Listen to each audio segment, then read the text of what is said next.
Hello बच्चों। आज हम फिर से एक नई कहानी पढ़ेंगे जिसका नाम है कल्पना की साइकिल, जिसको लिखा है सौम्य राजेंद्र ने, इलस्ट्रेट किया है काबिनी अमीन ने और पब्लिश किया है प्रथम बुक्स ने। और यहाँ पर हमें जैसे कि नाम से पता लग रहा है कि कल्पना की साइकिल, यानी कल्पना एक लड़की है और उसकी साइकिल उनकी कहानी है। आइए पढ़ते हैं। उन लोगों ने एकदम नई सी यह साइकिल तुम्हें क्यों दे दी? कल्पना ने हैरत से पूछा। वह उस साइकिल को देख रही थी जो अम्मा वहां से लाई थी।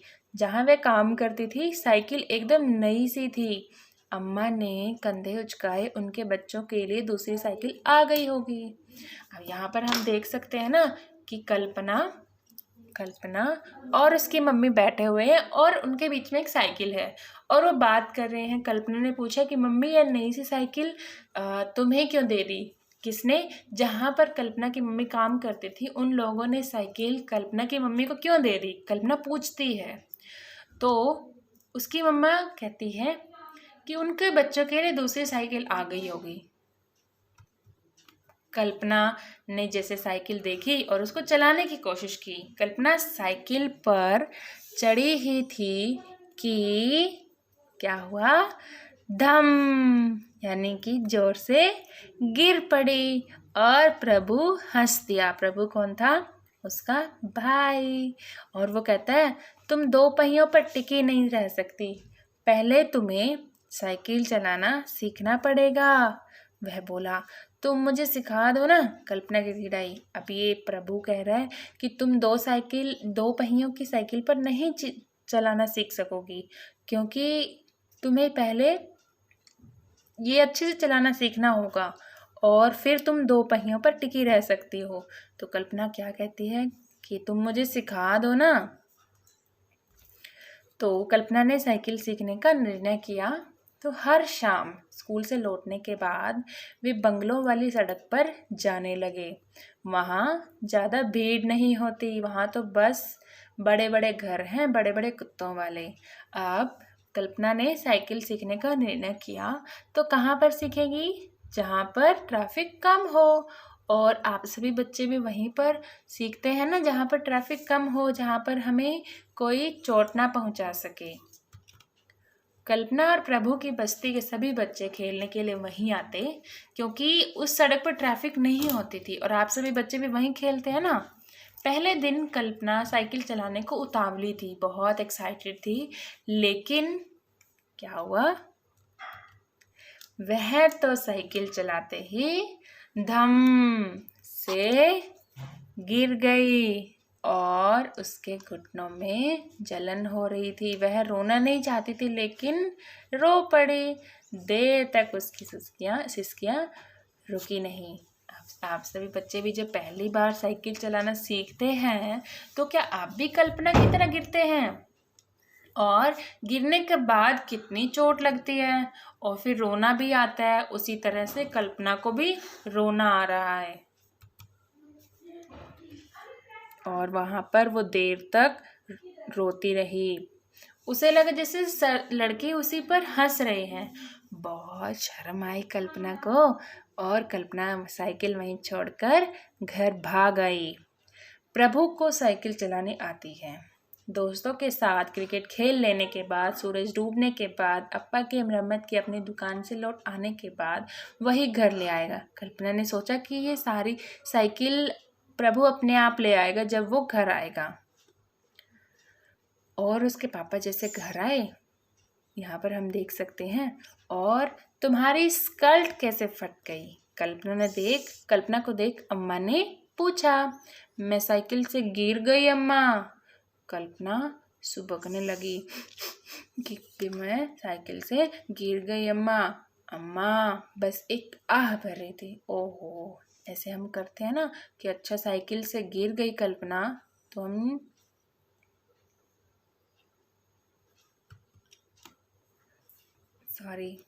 कल्पना जैसे साइकिल से गिर गई और उसकी मम्मी उसको थोड़ा समझाती है। तो रात को कल्पना ने अम्मा से एक गिलास दूध मांगा, है ना। उसकी टीचर ने कहा था कि दूध पीने से बच्चे लंबे तगड़े होते हैं। और कल्पना तो पहले से ही अपनी कक्षा यानी 2B की सबसे लंबी लड़की से बस जरा सी छोटी है। और कल्पना ने साइकिल सीखने का निर्णय किया था, निश्चय कर लिया था कि वह साइकिल सीखेगी। और इसीलिए उसने क्या मांगा मम्मी से? 1 गिलास दूध, क्योंकि इसकी टीचर ने कहा था कि दूध पीने से बच्चे लंबे तगड़े होते हैं। और वो अपने क्लास 2B की सबसे लंबी लड़की से बस छोटी सी है, जरा सी छोटी है। वह वीनस विलियम्स जैसी बनना चाहती है, जो बहुत ही ताकतवर है। कल्पना टेनिस के बारे में कुछ नहीं जानती, लेकिन प्रभु ने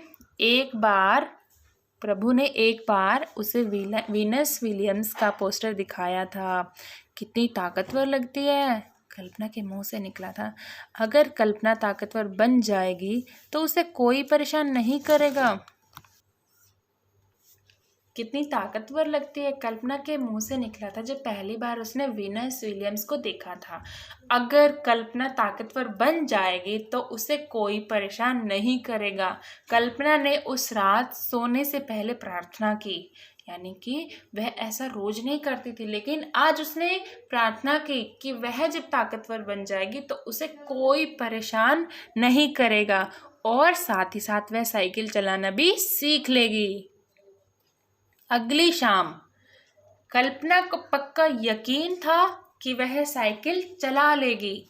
उसने अपनी लकी लाल क्लिप भी लगा रखा था। जैसे हमारे पास कुछ लकी चीज़ होती है ना, जैसे क्लिप हो गया, बैंड हो गया जो हम हाथ में पहनते हैं, या कोई ड्रेस होती है जो हमें लगती है कि बहुत लकी है। इसी तरह से कल्पना के पास भी अपना लकी लाल कलर का क्लिप था, वो उसने लगा रखा था। तो मुझे हल्के से धकेल कर साइकिल को छोड़ देना, कल्पना ने बोला किसे? उसने प्रभु से कहा। प्रभु ने ऐसा ही किया। कल्पना ने आंखें बंद कर ली और पैडल ढूंढने लगी, जैसे साइकिल सीखते हुए पैडल ढूंढने लगी। सनसनाती हवा उसके कानों में घुसी जा रही थी। अचानक साइकिल सड़क पर लड़खड़ाई और फिर धम, कल्पना गिर पड़ी फिर से। ओहो, सब हंसे होंगे उस पर तो। और कल्पना फिर से गिर गई। तो कल्पना के मन में क्या आ रहा होगा? आप सभी बच्चों के साथ भी ऐसा हुआ है ना? जब पहली बार साइकिल सीखते हैं, जब दूसरा दिन होता है साइकिल सीखने का, तो हम गिर जाते हैं और हमें चोट लगती है, तो हमें बहुत शर्म भी आती है कि अच्छा आसपास वाले बच्चे जो हैं वो हंस रहे हैं हम पर। ऐसे ही कल्पना के साथ हुआ। आगे देखते हैं कि उसने क्या किया। इस बार दर्द इतना बुरा था कि वह सांस भी नहीं ले पा रही थी। इस बार कोई नहीं हंसा, क्योंकि हम देख भी सकते हैं कि कल्पना कितनी जोर से गिरी है। मणिकंदन भी नहीं हंसा, जो कभी किसी की परवाह नहीं करता। मणिकंदन जो प्रभु का दोस्त है, वो किसी की परवाह नहीं करते, लेकिन इस बार तो वो भी नहीं हंसा, क्योंकि कल्पना को जोर से चोट लगी थी, वह सांस भी नहीं ले पा रही थी। और फिर क्या हुआ? डॉक्टर के पास गए। डॉक्टर बहुत कड़क थी, बिल्कुल कल्पना के स्कूल के प्रिंसिपल जैसी। वह बोले, तुम्हारे पैर में बड़ी चोट लगी है, बड़ी बुरी चोट लगी है। जब तक यह जख्म नहीं भर जाता तब तक तुम्हें इसका बहुत ध्यान रखना पड़ेगा। कहते हुए डॉक्टर ने अम्मा को ढेर सारी दवाइयाँ दी। अब जैसे चोट लगी कल्पना को, तो कल्पना डॉक्टर के पास गई। डॉक्टर के पास जाने के बाद डॉक्टर कैसी थी? कड़क थी। कैसी? बिल्कुल कल्पना के स्कूल के प्रिंसिपल जैसी। और कहती है तुम्हारे पैर में बहुत चोट लगी है, जब तक ये जख्म नहीं भर जाता तुम्हें इसका ध्यान रखना पड़ेगा। और अम्मा को ढेर सारी दवाइयाँ दी कल्पना की। जब तक घाव नहीं भर जाते तब तक तुम साइकिल नहीं चलाओगी, अम्मा ने कहा। और कल्पना ने सिर हिलाया। साइकिल चला नहीं सकती तो क्या, उस पर बैठ तो सकती हो, प्रभु ने कहा। कैसे? कल्पना ने पूछा। अब जैसे घर आते हैं तो कल्पना प्रभु से कहते हैं, अच्छा अब हम कैसे चलाना सीखेंगे साइकिल? तो प्रभु क्या कहता है? साइकिल चला नहीं सकती तो क्या उस पर बैठ तो सकती हो, प्रभु ने कहा। तो ये अब देखने की चीज़ है कि क्या कल्पना साइकिल चलाने के लिए तैयार है अभी भी। उसके पास कितना पक्का इरादा है कि वो साइकिल चलाएगी या नहीं चलाएगी। अप्पा उसे साइकिल दिखाने लाए। उसमें पीछे बैठने के लिए बिल्कुल नया कैरियर लगा था। जब तक डॉक्टर के यहाँ थी तब हमने लगवा दी थी ये, प्रभु बोला, लेकिन मैं जल्दी इसे खुद चलाऊंगी, कल्पना बोलती है। हाँ, प्रभु ने कहा, तुम इसे जरूर चलाओगी। और फिर क्या हुआ, कल्पना नया साइकिल जो उसे मिला था उसकी मम्मी को, वो चलाना सीख गई। अब यहाँ पर हमें ये देखना है कि जब हम भी पहली बार साइकिल सीखते हैं तो हमें कितनी चोट लगती है। और फिर उसके बाद कुछ बच्चे तो कहते हैं कि हमें साइकिल सीखनी नहीं है, लेकिन कुछ बच्चे इतना पक्का इरादा कर लेते हैं कि मुझे तो साइकिल सीखनी है।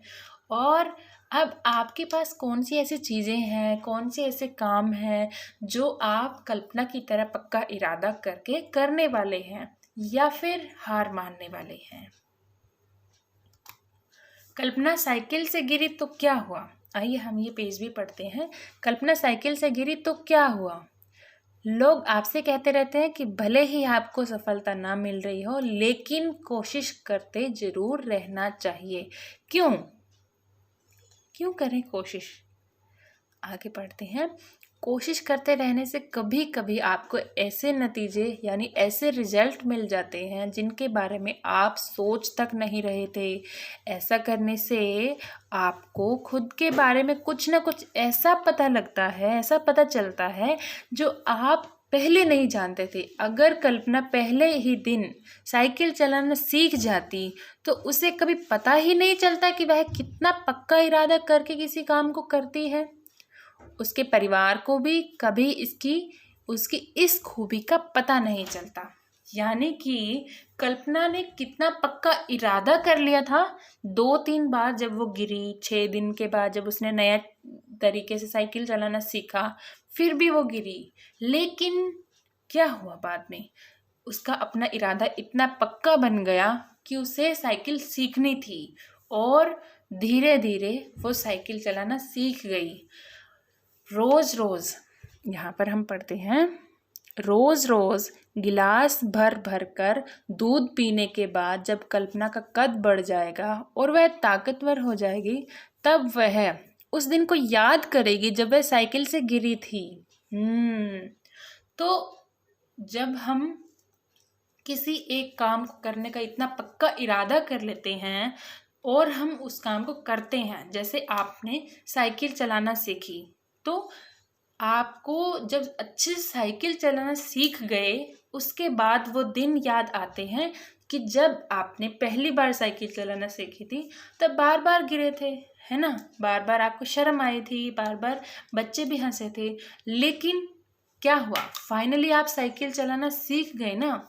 और हो सकता है उसे यह दिन तब याद आए जब उसे कोई ही बहुत कठिन परीक्षा देनी हो या किसी पहाड़ पर चढ़ना हो सकता है उसे साइकिल वाली बात तब याद आए जब उसे केक बनाना हो या बाघ की फ़ोटो खींचनी हो। यानी कि जब उसे कोई और मुश्किल काम करना पड़ेगा तब उसे शायद इस दिन की याद आए कि वह स्टार्टिंग में कैसे गिरी थी और फिर प्रैक्टिस करने से, कोशिश करने से वो फाइनली साइकिल चलाना सीख गई। जब वह फ्यूचर में कभी भी कोई मुश्किल काम करेगी, जैसे कोई कठिन परीक्षा है वो देगी, किसी पहाड़ पर चढ़ना हो तब उसे इस दिन की याद आएगी, या जब उसे केक बनाना हो, केक बनाना थोड़ा सा मुश्किल है ना, या फिर बाघ की फ़ोटो खींचनी हो तब याद आएगी। और तब शायद कल्पना को साइकिल चलाना सीखने समय याद आएगा, सीखने वाला जो समय था वो याद आएगा, सबक याद आ जाएगा और उसे हिम्मत न हारने की सीख मिले। यानी कि कल्पना उस दिन को याद करेगी जब वो कोई मुश्किल काम कर रही होगी और उसे वो दिन याद आएगा कि उसने कैसे सबक लिया था कि मुझे तो साइकिल सीखनी है और मुझे सीखनी है, और पक्का इरादा करके रोज दूध पीती थी। कल्पना अपना इतना ताकतवर बनना चाहती थी और बाद में उसने अपने वादे को, अपने आप से किए हुए वादे को, अपना किया हुआ प्रॉमिस को पूरा किया और बाद में साइकिल चलाना सीख गई। अब आप भी ये देखिए कि इस कहानी में कल्पना भी स्टार्टिंग में गिरी, है ना? तो आपके पास कौन से ऐसे काम हैं जिसमें आप स्टार्टिंग में, शुरू में थोड़ा थोड़ा घबराते हो करने से या उसको करने में फेल हो जाते हो, और क्या आप भी कल्पना की तरह पक्का इरादा करते हो या फिर बिना इरादा किए हार मान लेते हो, है ना? ये हमें ज़रूर बताना इस बारे में, और फिर हम मिलेंगे एक नई कहानी के साथ। तब तक के लिए टेक केयर, थैंक यू।